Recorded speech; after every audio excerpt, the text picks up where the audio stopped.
April 22, 2025 తేదీన కాశ్మీర్లో జరిగిన ఘోరమైన ఉగ్రవాది దాడి తర్వాత భారత్ పాక్ మధ్య పరిస్థితులు పూర్తిగా మారిపోయాయి.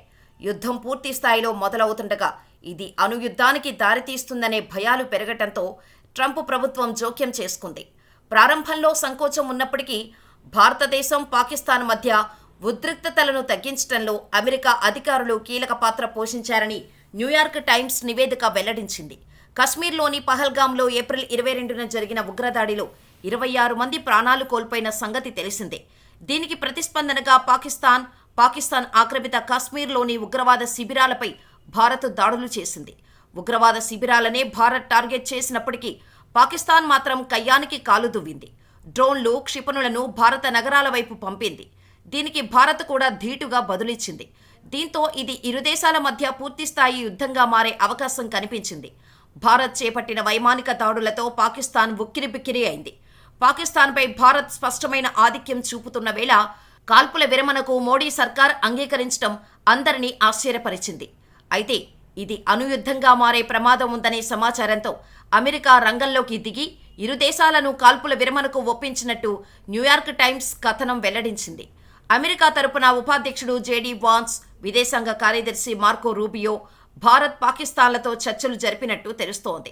ఉపాధ్యక్షుడు వాన్స్ ఫాక్స్ న్యూస్తో మాట్లాడుతూ ఇది ప్రాథమికంగా అమెరికాకు సంబంధించిన విషయం కాదు అన్నారు. రెండు దేశాలను శాంతింపచేయటానికి అమెరికా ప్రయత్నించగలదు, కానీ ఇది అమెరికా పోరాటం కాదు అని ఆయన పేర్కొన్నారు. అయితే ఒక్కరోజులోనే పరిస్థితి తీవ్రతను గ్రహించి వాన్స్, రూబియో ఇద్దరూ జోక్యం చేసుకున్నారు.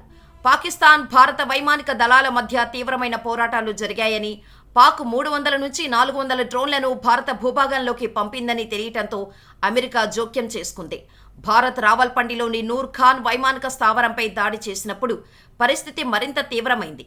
ఈ స్థావరం పాకిస్తాన్కు ఒక ముఖ్యమైన సైనిక కేంద్రం మాత్రమే కాదు, ఆ దేశ అణ్వాయుధాలను నిర్వహించే వ్యూహాత్మక ప్రణాళికల విభాగానికి కూడా దగ్గరగా ఉంది. అటువంటి ప్రదేశంలో దాడి జరిగితే అణుయుద్ధానికి దారితీసే ప్రమాదం ఉంది.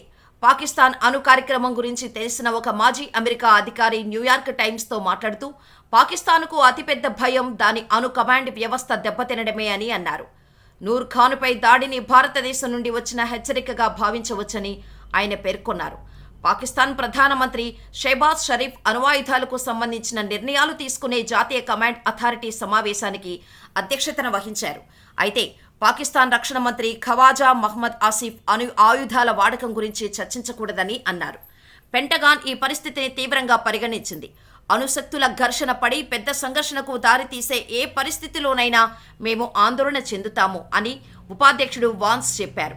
ఇటీవల భారతదేశ పర్యటన నుండి తిరిగి వచ్చిన వాన్స్ భారత ప్రధానమంత్రి నరేంద్ర మోడీకి నేరుగా ఫోన్ చేసి పరిస్థితి తీవ్రతను వివరించారు. Pakistan army chief general Syed Asim మునీర్తో రూబియో చర్చలు జరిపారు. రెండు దేశాల విదేశాంగ మంత్రులను కూడా సంప్రదించారు. ఈ చర్చల ఫలితంగా కాల్పుల విరమణ జరిగింది.